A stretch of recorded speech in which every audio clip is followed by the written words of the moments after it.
Hello, and welcome to another weekly reading.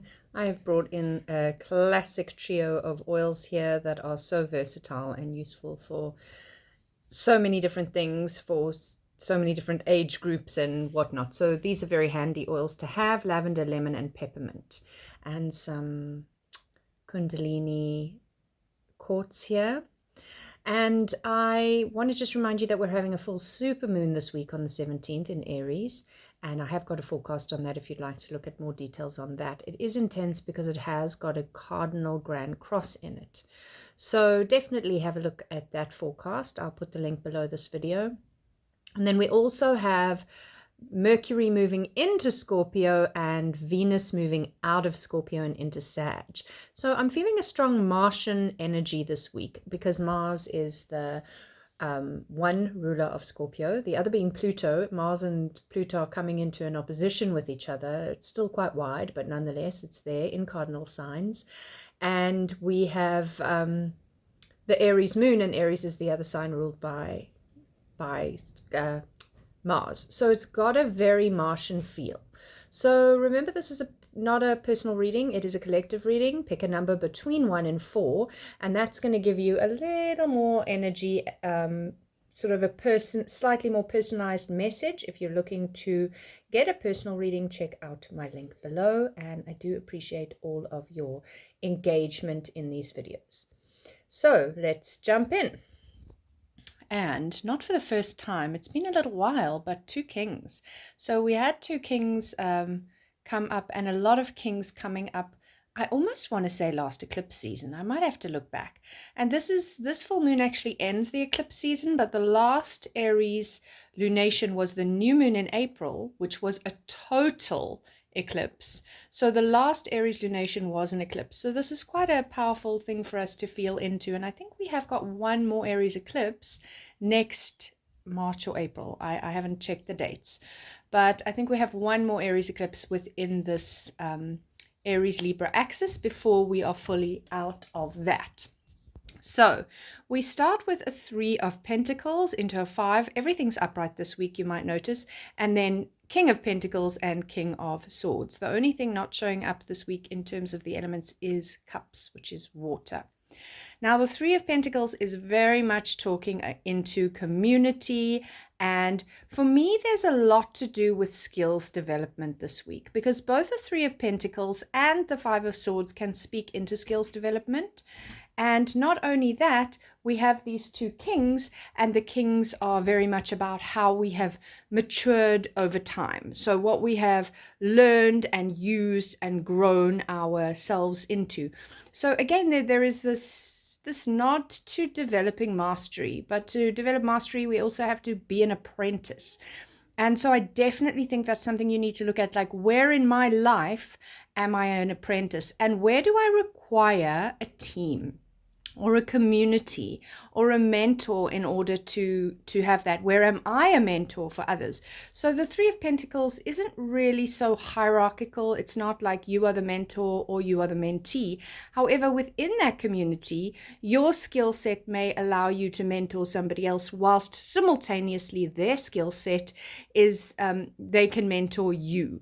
So I want you to look at, what can I learn from you? What can I teach you? Instead of being all because Mars can be quite competitive and want to win the race. And I think that there is a message for us here in terms of, you know, it's a bit more complex than just winning and losing. We can be winning in areas and developing in other areas and not winning. I don't want to call it losing, because I feel like Mars energy will take offense to the losing aspect. Not losing, just not winning.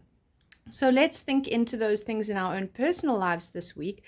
And remember that the 5 of Swords can be an uncomfortable card. I mean, he does say, let's develop those skills, but don't get analysis paralysis. Don't get, Max is coming in on this card reading on the side, my cat.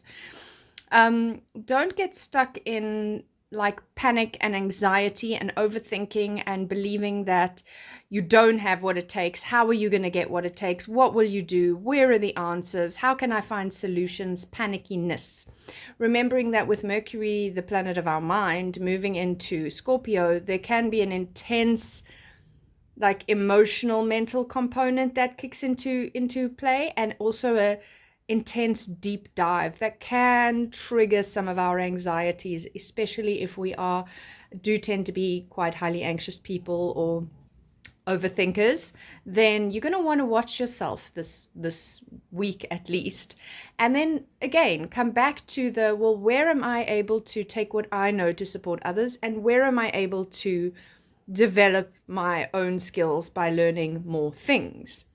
And then it brings us into these two kings. And the King of Pentacles is an earthy chap. He's very slow and steady, wins the race, stable, grounded, practical, reasonable guy. And then we have the King of Swords, and I kind of love just the way they're laid out here, how they're kind of leaning into one another. It's as if they're in a conversation, and perhaps looking back. So, sorry, let me come back to the King of Swords to just give you a bit more of a picture of him in the difference to the King of Pentacles. He's also very reasonable. Because he's very intellectually focused. So he's very intelligent. He's got a sharp wit. He's really good at cutting through the BS and finding the solutions and the right words. However, he also sometimes knows when his words need to cut to make an impact, and when he can be more discerning. So I find he can be quite a discerning guy.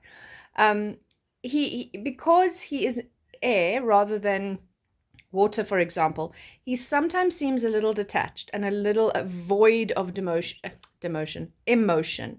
But that's not that he doesn't have emotion. He just knows when to be discerning and be more above the issue, get out of the feeling of it into the, let me look down on this like a bird flying high and see what the best solution would be. So here we have earth and which is more feminine or yin, and air, which is more masculine and yang. And there's two kings in this conversation, and one is like ground and one is air, or Mother Earth and Father Sky, so to speak. And we have the wise owl and the wise looking wolf, and we have the raven and the bat. So there's a lot of animal medicine that comes through these two as well that brings in this wisdom. You also have three animals here, if you take the bat as well, that indicate nighttime, which I find quite interesting. So maybe it's those down times, those alone times, maybe the literal nighttime, but it could just be the time when you are in a more introspective state, because wolves are far more active at night and very connected to the moon, particularly the full moon, which we happen to be having this week. And it's a full supermoon, which means it's closer to the earth. So it's going to have more of an impact. So we have this wolf who travels in a pack, and an owl is much more solitary. But then the bats also, what is it called? A flock of bats? That doesn't seem right. I don't know what it's called, of bats. But nonetheless, they're also nighttime creatures. And here we have these two kings in conversation, and for me, especially based on these first two cards that we're getting, it's as if they're chatting about their journey. It's chatting about their trajectory, their life trajectory, because kings tend to be older masculine energies, and this isn't really about your gender. It's the wise king within you, no matter what you are, male or female, same as you all have a wise queen within you. And of course, because they're upright, they are more in their wise phase, whereas when they're upside down, we're sometimes more dealing with the challenges that those kings may be having. But in this case, they're sitting here in this very relaxed physical stance. They're very conversational. They have their own story to tell. They've gotten to this peak or pinnacle of their careers in very different ways. And they've had obviously many challenges and hurdles and things to deal with along their journey. And here they are having these conversations, hard-earned wisdom that comes with time, developing their skills, their mastery, knowing when to lean into the group and when to be more independently focused, knowing when to get out of your head and do something versus when to sort of be able to kind of slow down, when to speed up, etc. And no doubt it hasn't been an easy ride for them. There's been highs and there's been lows. But here we find them at the end of this reading in this very reflective, retrospective time, which I really also love, because this full moon being a supermoon, full moons are exceptionally reflective times because the moon is so big, reflecting the light of the sun. It is in many ways a masculine feminine dynamic every time we have a full moon, because the sun is more masculine or yang, the moon more feminine or yin, and there they are in opposition to each other in the sky. She is reflecting so much of his light, and there is this opportunity for us to reflect on how far we've come, the journey, the challenges, the joys, the triumphs, so that we can be able to birth something. Full moons are very much about birthing something or harvesting something, the fullness of something coming into fruition. And so it just feels to me like this is a good opportunity to look within you and you will more than likely have a stronger dominance or predisposition to one of these kings, depending if you are more air or if you are more earth. So for example, I know I am more air, so I may access my air king more quickly. I may realize that I have got more shadow of the air, but also more skills of the air king. But I also now want to go, well, what about the earth? It may not be as obvious to me. It may not be as clear, but let me dive into that a little bit. And again, that might be different for you. You might be very, very earthy and you might find it harder to access your air energy. Either way, there is this option to reflect on both. And again, another thing that I really love about this is there's a balancing of Mother Earth and Father Sky. There is a balancing of yin and yang, and we're still in Libra season, and Libra is all about that balancing. So the Aries full moon will be opposite the sun in Libra. So we're really looking at me in relationship to us. And that is a very big theme that we always have at this time of year. And in the Aries time of year, our focus is more on me with the full moon in Libra, but how am I within relationship? When we're in Libra time of the year as we are now, it's more about relational dynamics, but I can't lose myself and my sovereignty. Aries is very much about being sovereign. And here we have two kings in conversation saying, well, this is how I like to king. This is how I like to lead and rule. Do I like to do it in a benevolent, generous, grounded, practical way? Do I like to do it in a benevolent, intelligent, discerning, fair, and balanced way? And of course, everything has a shadow. But because they've come up right, I want you to focus in on the strengths, but be honest where you need to balance it out. I hope that's helpful. Have a lovely week. Enjoy your full moon. These can be polarizing times, but I hope it goes well for you. Remember to journal, and I will have a post with some lovely journal prompts coming for you later this week on Instagram if you follow me there. If not, go and check it out. You can find me via the link below this video.